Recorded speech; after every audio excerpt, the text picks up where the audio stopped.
Hey guys, Double Wide 6, and today what I'm doing is I'm fixing a washing machine. This is one of those newer energy saving machines, and my wife keeps running different loads of laundry and it keeps stopping because it's unbalanced. I'm going to show you how to fix this today. So like I said, we get the UL coming up here on the screen. This unit's an LG, very similar to many other models, and this fix may work for other models. I already unplugged things. I removed the hose. I put a bucket down here so I can drain everything out. Now what I'm going to do is, on this unit, there's two little caps like this that you pop out, and there's a couple Phillips head screws on the back. There's one here and there's one going in. So I'm going to loosen those 6 things and remove the top. Here's a look at how you take apart the unit and lay back the top. You might want to put a stool or something behind the unit, just because you got to be careful. I have the glass top on this, so you got to kind of gingerly lay that back.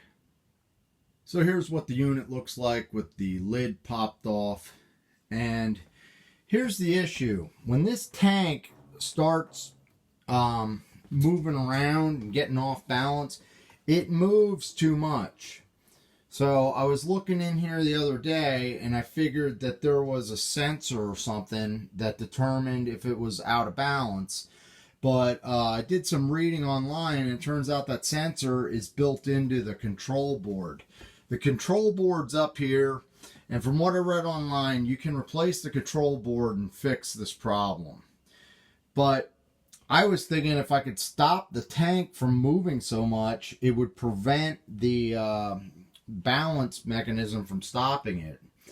So what I've done here is I've put some springs in here.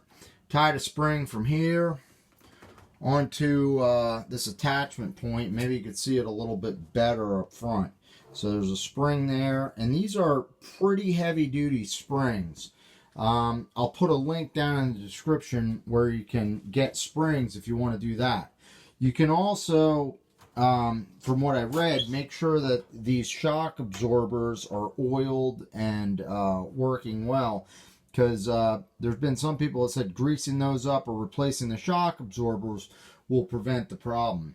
And this thing didn't get unbalanced until it was, well, not that much older. It took about 1.5 years. So maybe my shock absorbers are a little bit worn.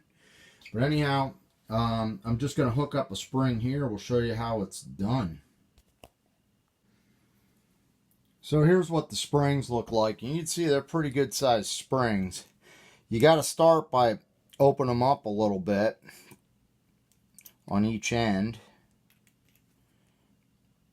and then you just fit them on your unit. So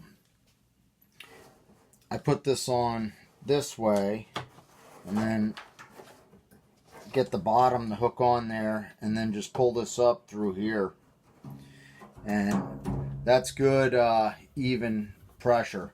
So now the unit, it can still move a little bit, but it's got to be way out of balance for it to, you know, put off that sensor. Yesterday I did a little test. I had some springs. I had like 4 different springs in here, and I ran 4 loads. 3 of them were pretty heavy, like bedding and stuff, and no issues whatsoever. So I think this is going to solve the problem for me. Okay guys, got it all back together and everything seems good. I'm pretty sure this is going to fix the problem. These springs are a lot heavier duty than what I was using yesterday, and they were extended just a little bit, which is what you want. So wherever that tub moves, the springs have tension on them and compression, so it should be good. If you know of any ways to fix this washing machine, you can post it down there in the comments, and I'll test this thing out. If I have any issues, I'll put it down there in the comments. But thanks for watching. If you liked the video, give it a thumbs up. Take care.